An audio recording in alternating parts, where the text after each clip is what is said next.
মানে শেষের যে সিনটা ছিল, আপনি যদি কাঁদতে নাও চান কিন্তু আপনাকে কাঁদাতে বাধ্য করবে, কারণ এখানে বাচ্চা মেয়েটা এবং জঙ্গলি যে সিয়াম আহমেদ, তাদের দুইজনের যে একটা মানে কি বলে অভিনয় যে ছিল, মানে এটা একদম বাস্তবের সাথে যে বাবা মেয়ের প্রতি যে কিভাবে মানে ইমোশনটা, যে একটা বাচ্চা মেয়ে মানে তাকে ধরে রাখতেছে ইমোশনটার সাথে আর কি। সিয়াম ভাইয়ের সাথে বুবলিকে কেমন মানিয়েছিল এই বিষয়টা একটু জানতে চাই আপনার কাছ থেকে।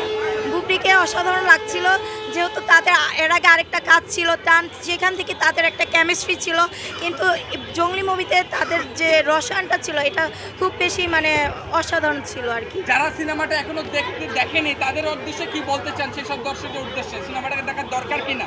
হ্যাঁ, আমি যারা এখনও সিনেমাটা দেখেনি তাদেরকে আমি আহ্বান করতেছি, অবশ্যই আপনারা সিনেমাটা দেখতে আসেন। এখানে যেহেতু ফ্যামিলি নির্ভর একটা সিনেমা, আপনার মানে বিশেষ করে বাবা মা, একটা বাচ্চা যখন প্যারেন্টিং একটা বিষয় আছে যে আমরা কি করি, বাচ্চাদের সামনে ঝগড়াঝাটি করি, এই প্রভাবটা একটা বাচ্চা মেয়ের প্রতি বা বাচ্চা সন্তানের উপর যে প্রভাবটা ফেলে, সেটা মানে কিভাবে একটা পরিবার কিভাবে গাইড করবে সেই জিনিসটা দেখানো হয়েছে। জানতে চাই, আজকে তো সিয়াম ভাইয়া আসবে, সেই উদ্দেশ্যে আপনারা কী ধরনের আয়োজন ব্যবস্থা করেছেন আপনার এলাকাবাসী জঙ্গি সিনেমা প্রেমিক যারা? ভাইয়া যেহেতু আসবে সেটার উপর ভিত্তি করে আমরা ব্যান্ড পার্টিটা করেছি। এই ব্যান্ড পার্টিটা নিয়ে হচ্ছে আমরা পুরো এলাকাটা ঘুরে রিক্সা রাইড করে মানে শো ডাউনটা করেছি, যেন প্রত্যেকে যেন এই মুভিটা দেখতে আসে এবং এই মুভিটা সম্পর্কে তাদের দেখা অবশ্যই উচিত।